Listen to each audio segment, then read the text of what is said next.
LinkedIn presents.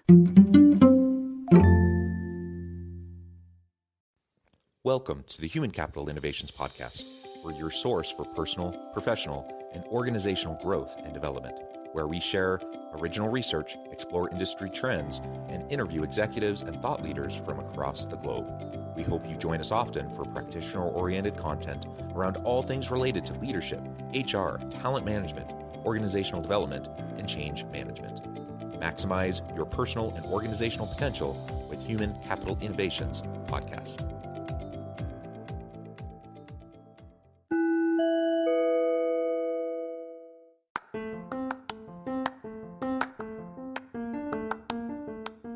Do you enjoy the Human Capital Innovations Podcast?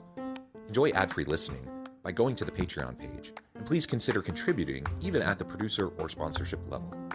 And please leave a review. Thank you for your support.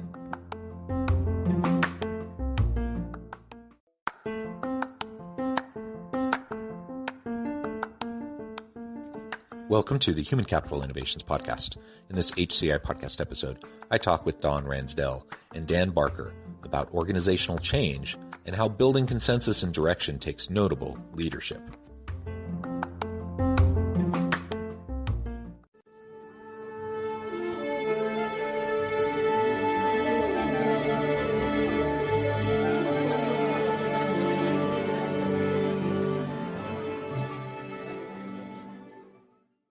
Don Ransdell and Dan Barker, welcome to the Human Capital Innovations Podcast. It is a pleasure to be with both of you today. You're joining us from the Kansas City area. I'm south of Salt Lake City in Utah.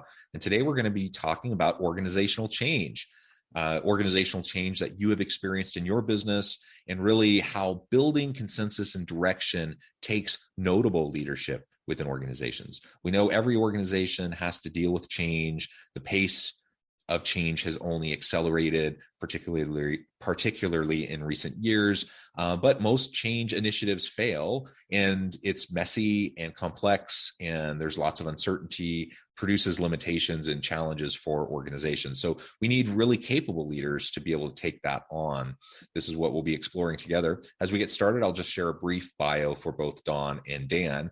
Don Ransdell is a senior executive with deep experience in providing strategic, fiscal, and operational leadership. And Dan Barker is a proven executive with SaaS sales, marketing, leadership, and operational experience. He has been an integral part of 2 successful VC exits. I could really go on and on with both of your backgrounds and bios, but let me hand it over to you. If you could both share just a little bit more about your professional and personal story and really how you got to where we're at today. I'm Don Ransdell. I'm CEO of MedCore.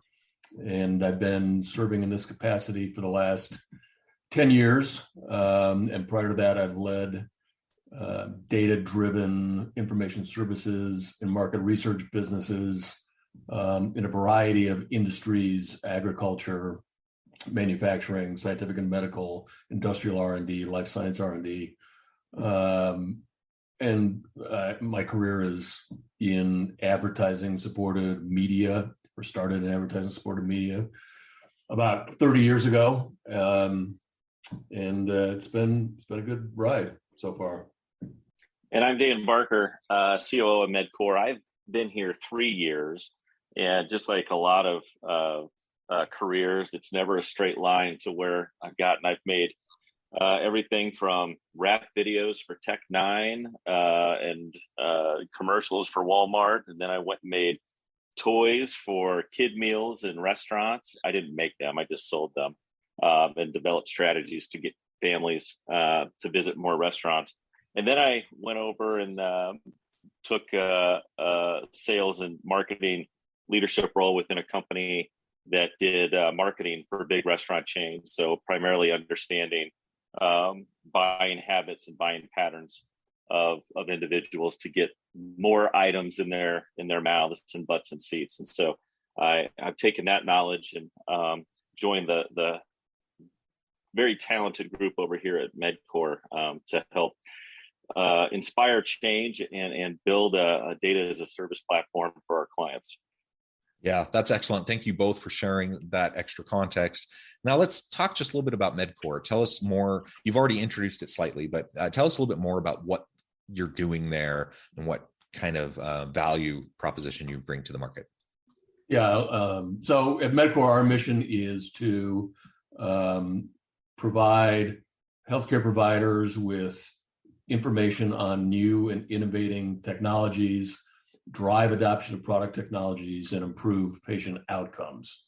So our vision is to get medical technologies and those evolving devices to market faster and better and into the hands of healthcare providers more quickly so that they could be put into practice more quickly.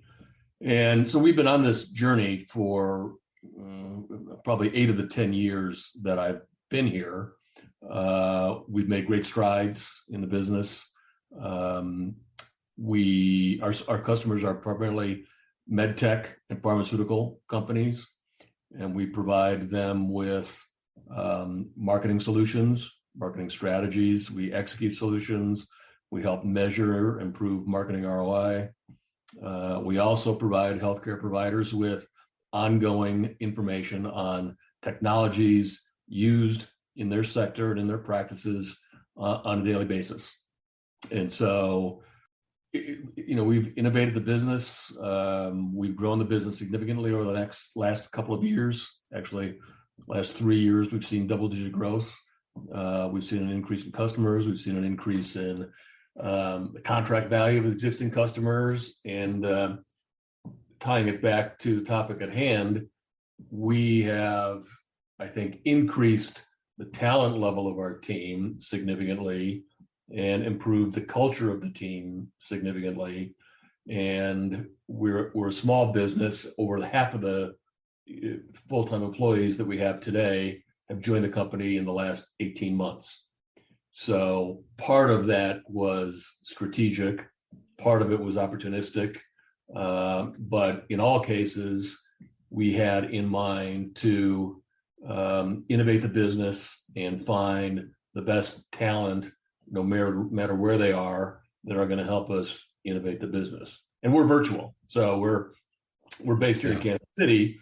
There are 9 of us on the team in Kansas City, which is less than 10%. But the business has been virtual for the past, I don't know, officially since COVID started, but prior to that, for the last 34 years. Yeah. Interesting. So much there that you just shared, and particularly over the last several years, as you've been scaling rapidly, scaling in terms of number of employees, scaling in terms of market and product offerings. Scaling across the board is always a challenge, and scaling in the people space and getting more talent is always a huge challenge.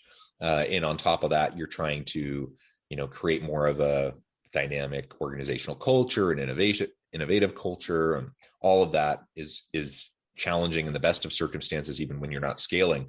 So all of this requires shifts in paradigm, shifts in approach, tactical, strategic approach, the policies, practices, and procedures that kind of are the foundation in the scaffolding on which the culture lays.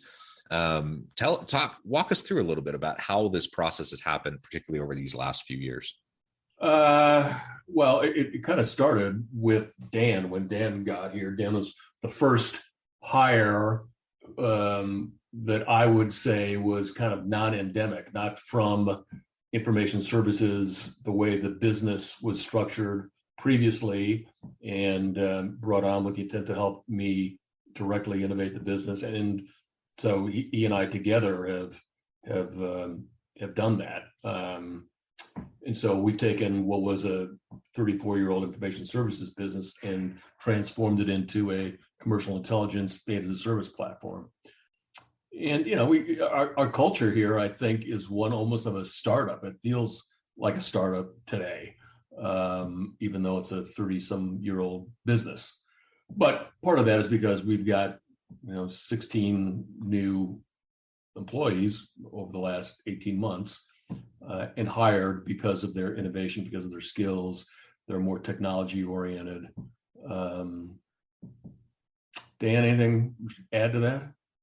Yeah, I would say, as we've changed and as we foster change, sharing a clear vision of where you're going, where you're headed, how we're going to get there has been super important to maintaining the talent that we have. I mean, in some cases, we have talent that has been here for 28, 29 years. I mean, they've been around and seen the company change a lot. And as we continue to evolve, and I think our evolution is going probably faster now than it has since in the 3 years that I've been here, is we're rapidly evolving now, is painting that picture doesn't mean that everyone has to be on board with that vision, right? This is a vision that Don and I and the owner of the organization, Brian, are passionate about. We believe that this is going to not only better the lives of people and better the lives of organizations that trust us, these med tech companies, but really it has the ability to be bigger than us. And I think that understanding that just because it's our vision doesn't mean it's everyone's vision. That the rocket ship we're on, people are going to get off, and that's okay. That they didn't sign up for our vision of where we're headed, and we've got to be okay with that, and we have to enable that, right? And understanding the roles of everybody has been a challenge, but it's been a fun challenge for us.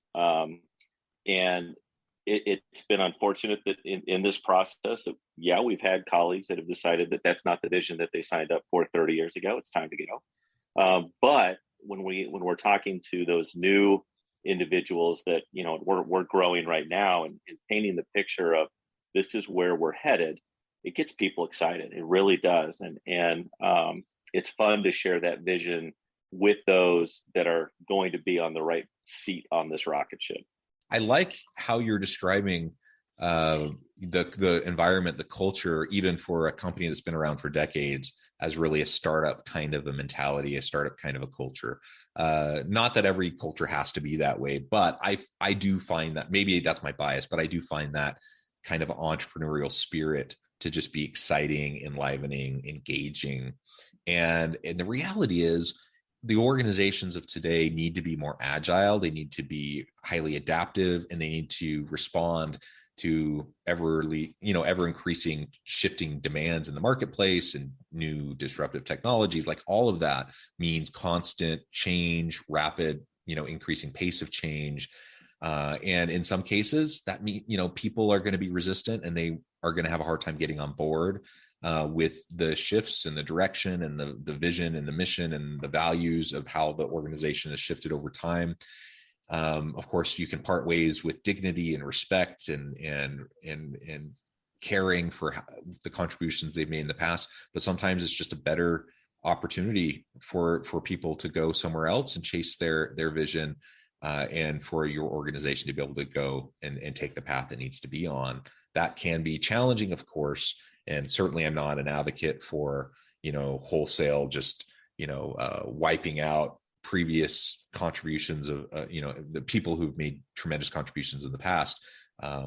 But in my experience, most people, if they're really given the opportunity to buy into the new direction, if it's clearly communicated, the why behind it is articulated well, and they're given opportunities to grow and to learn and to even develop some new skills that might be necessary for the new path, that people tend to get on board, get in line with what needs to happen moving forward. What has been your experience with that? What have been some of the ways you've tried to support people on the team as you've gone through these shifts?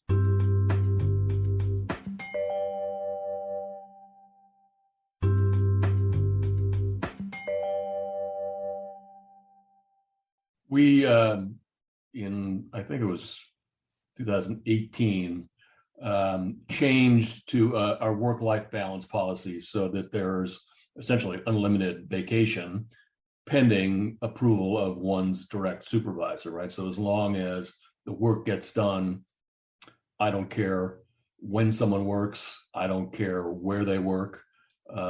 So that flexibility, I think has helped change the culture quite a bit. We've also begun employing a standardized test, Colby performance tests, if you're familiar with those, and I'll expect a commission check from the Colby organization.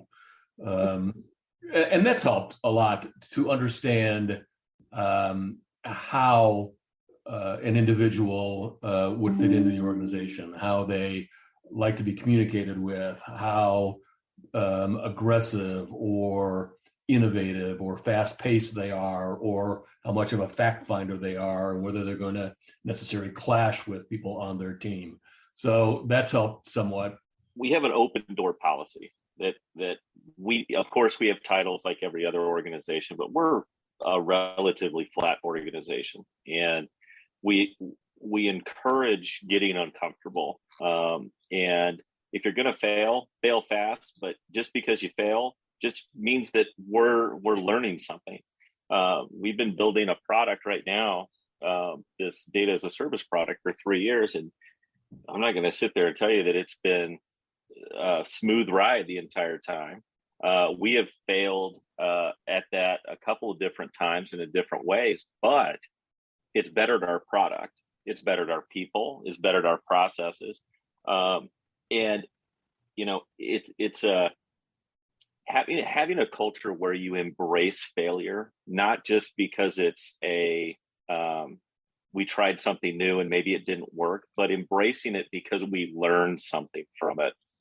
And when we do fail, we do postmortems like most companies do, but they're not like sad postmortems. They're like, okay, how would we do this better next time? How would we or finger pointing? This? A lot of organizations do postmortems, and it's just finger pointing, and it's trying to figure out who we're going to throw under the bus. Right, and it's never about finger pointing for us. It's really about learning, and it's also about really celebrating. It's celebrating that we are able to take these risks, take these chances, but it betters our relationships internally. It betters our relationships with our clients because we're innovative, we're thinking, we're always moving towards what that end vision is for our clients. And if we're not connecting and trying new things with our with new products, new solutions for our clients, then we're not being a good steward of their money, their capital, their investment in us and our talent and our relationships.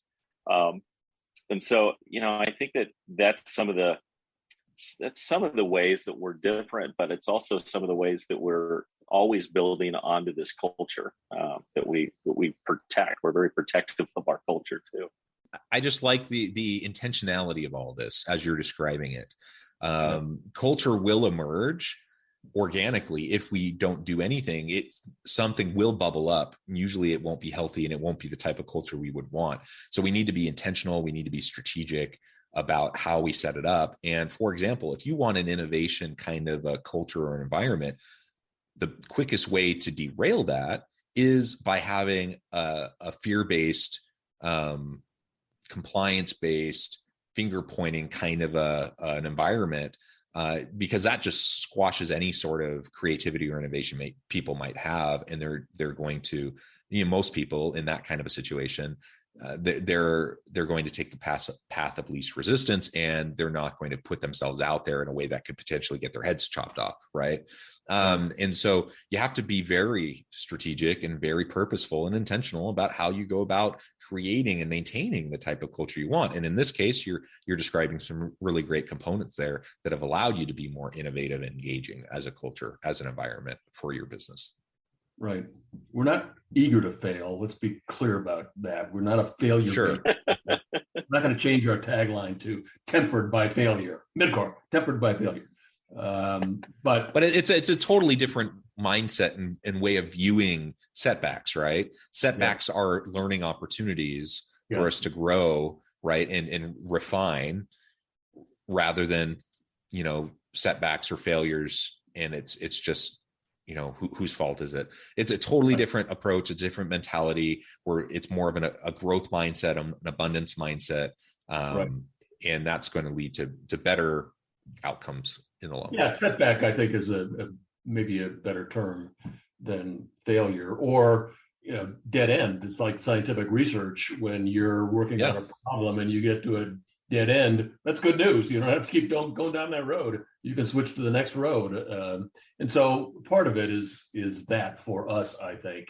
And you mentioned the pace of change earlier, John, and the tempo for us is going to increase a lot over the next 3 years, a real lot. We're actively in the market looking for growth capital, the right capital partner. We'll find someone.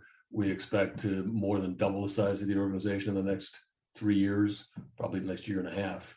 And so change, like with most organizations, I think today, change is constant and changes the landscape that we all live with, and innovation comes along with that. So we're at the beginning of this still, not the end.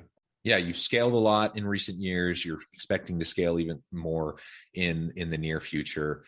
And growth for growth's sake, in and of itself doesn't necessarily, that's not the end all be all. And I think sometimes organizations do get caught up in this idea that we just need to grow no matter what. That's not, I think, the message we're trying to convey here. But when things are going well and when you're providing a meaningful product or service, inevitably growth will happen, and scaling is a challenge. And so just learning how to do that effectively without leaning increasingly on your people in unhealthy, unsustainable ways is really, really important. So for example, we often will see companies that will get a new contract, or they need to be able to spin out more of their product or service.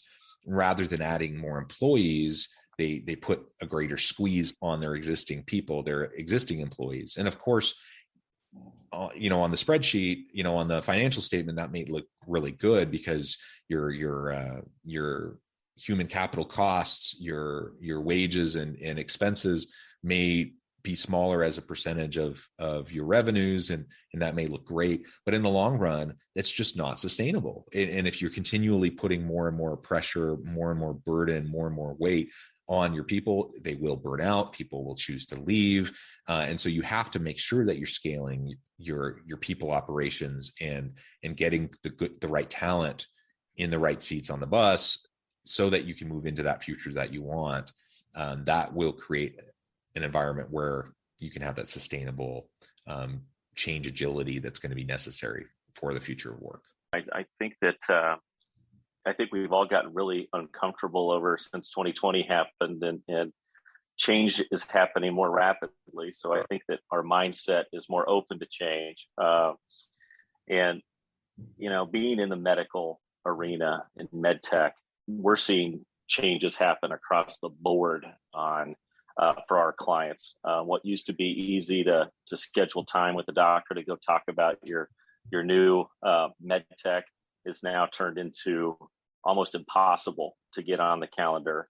And that's really having to adapt and figure out new ways to connect our clients with their clients has been an amazing challenge to undertake, and one that we're continuing to solve every day as this change continues to occur.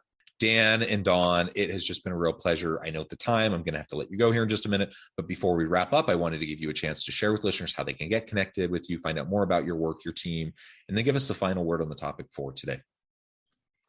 Yeah, so I'm at D Ransdell, Ransdell at medcore.com. And the company website is medcore.com. That's MEDQOR. And you'll find a lot of information about the company on the website. Dan's D Barker at medcore.com. That's probably the easiest way to get a hold of either one of us. Anything else you want to add? You can connect with me on LinkedIn. It's right. iBarkey at iBarkey is my name on LinkedIn. It's kind of my name across the web. So feel free to connect with me on LinkedIn. We'd love to chat. I don't have a catchy name like that on LinkedIn, unfortunately. Anywhere else? Well, wonderful. Dawn and Dan, it has been a pleasure. I encourage listeners to reach out, get connected, find out more about what they can do for you. And as always, I hope everyone can stay healthy and safe, that you can find meaning and purpose at work each and every day. And I hope you all have a great week.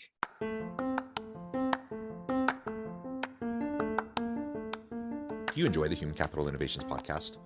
Enjoy ad-free listening by going to the Patreon page. And please consider contributing even at the producer or sponsorship level. And please leave a review. Thank you for your support.